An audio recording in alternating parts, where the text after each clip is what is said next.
ja'alnaha nakalan lima baina yadayha wa ma khalfaha wa mau'izatan lil muttaqin. Jadi nakalan di dalam ayat ini adalah peringatan. Jadi kenakalan atau nakal itu dalam Al-Quran diartikan pertama adalah peringatan. Ya. Surah Al-Baqarah ayat 66. Yang kedua di dalam surah Al-Maidah. Surah Al-Maidah ayat 38. Nakalan di situ diartikan sebagai hukuman. Ya. Apabila ada laki-laki dan perempuan yang mencuri, maka potonglah tangannya. Berarti itu adalah hukuman. Jadi nakalan itu hukuman. Ya. Yang ketiga, nakalan itu azab. Ya. Di dalam surah An-Nazi'at ayat 25, fa'akhadhahu Allahu nakalan akhirata wal ula. Di situ berarti Allah menghukum mereka dengan azab di dunia dan di akhirat. Jadi nakal atau kenakalan ini bukan hal yang sederhana. Jadi jangan lagi kita katakan bahwa kalau anak kita itu disuruh mandi nggak mau terus lari, wah nakal kamu ya. Nah, jangan lagi disebut nakal karena pengertian nakal di dalam Al-Quran itu sangat hebat. Ada 3 macam artinya tadi ya. Ada azab, ada hukuman, ada peringatan. 3 pokok poin ini arti nakal di dalam Al-Quran. Mari kita lihat. Fa'akhadhahullah nakalal akhirata wal ula. Artinya kenakalan itu diazab oleh Allah sejak dari dunia sudah mendapat azab sampai juga nanti di akhirat dia akan mendapat azab dari kenakalan itu.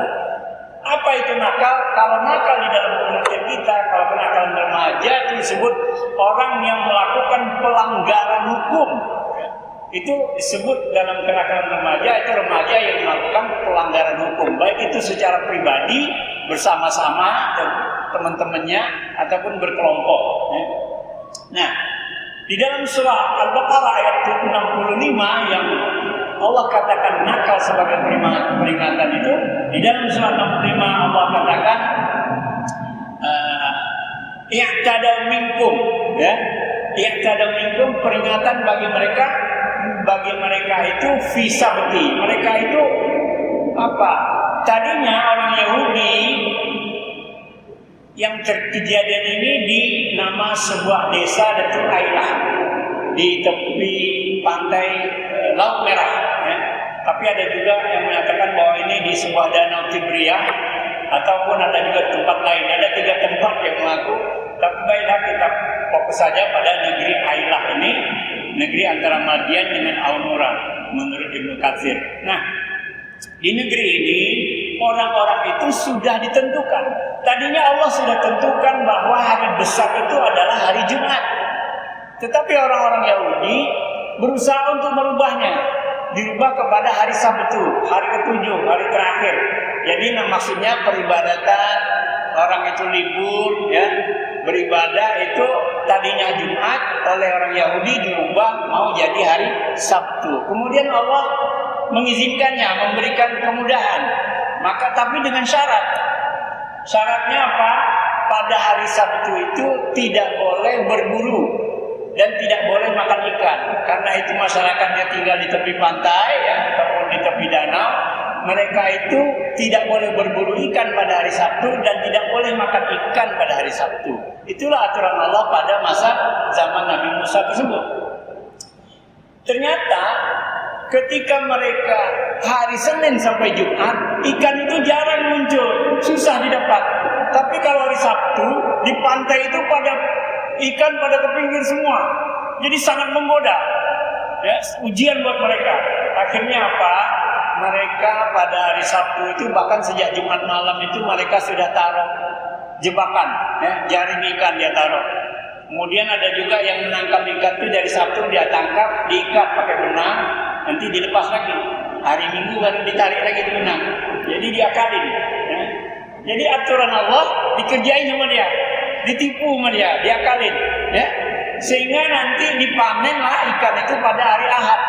Nah, setelah Sabtu Ahad. Jadi kesannya dia tidak berburu di hari Sabtu.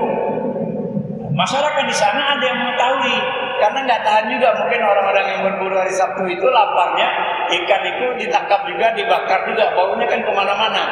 Ada orang-orang yang mencium bau itu, mereka menjelaskan, mereka memberi peringatan. Janganlah kalian melakukan hal yang telah diharamkan oleh Allah. Nah, namun masyarakat yang biasa berburu hari Sabtu karena banyak ikan itu, mereka melawan terhadap aturan Allah.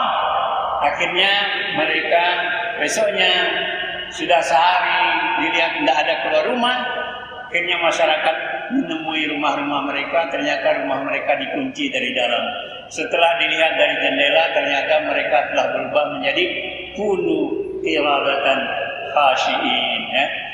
Kunu qiradatan, qirada itu monyet atau kera, khashiin itu yang hina atau yang dibenci. Jadi mereka ada beberapa macam tafsir, ada yang menyatakan bahwa secara fisik tidak jadi kera, tapi batinnya. Ada juga yang bilang memang sungguh-sungguh jadi kera, tapi ada juga yang bilang qiradatul itu bisa ikannya. Jadi macam tafsir, tapi yang jelas kalau Allah katakan qiradatan khashiin, itu jelas bahwa fisiknya berubah menjadi kera, hatinya pun berubah menjadi hati kera. Maka jemaah yang insyaallah kita mendapatkan ampunan dari Allah Subhanahu wa taala, beberapa rumah yang orang-orang yang berburu, orang-orang yang melanggar perintah Allah itu diazab oleh Allah Subhanahu wa taala. Satu keluarga di dalam beberapa rumah menjadi kera semuanya. Bahkan anaknya yang nggak tahu menahu pun ikut jadi kera. Bahkan ada riwayat mereka yang tua-tua menjadi babi. Nah, kemudian masyarakat melepaskan, membuka pintunya, akhirnya kera yang kutukan ini keluar dari rumah mereka. Namun umur mereka hanya, dalam beberapa riwayat dikatakan umur mereka selama menjadi kera itu hanya 3 hari saja. Jadi tidak sempat melahirkan keturunan sebagai kera, jadi kera kutukan itu. Jadi kalau nanti ada bilang manusia ini dari nenek moyangnya kera karena yang kutukan itu juga salah gitu ya. Di umurnya hanya menjadi kera selama 3 hari, jadi tidak sempat berketurunan. Lalu apa ini? Pelajarannya bagi kita adalah ketika Allah sudah terapkan aturan, jika kita sengaja melanggarnya, bisa-bisa kita menjadi kera. Maka jangan kita sifat kita seperti kera yang suka mencuri. Ya, surah Al-Maidah ayat 38 itu orang yang mencuri dipotong tangannya. Nah, kera yang suka mencuri. Kalau kita pergi ke tempat rekreasi yang banyak keranya, ini kacamata bisa direbut sama dia. Ya, jam tangan ditarik, mungkin kamera kita diambil sama kera-kera tersebut. Itulah sifat kera. Maka kera itu macam-macam ya sifat buruknya.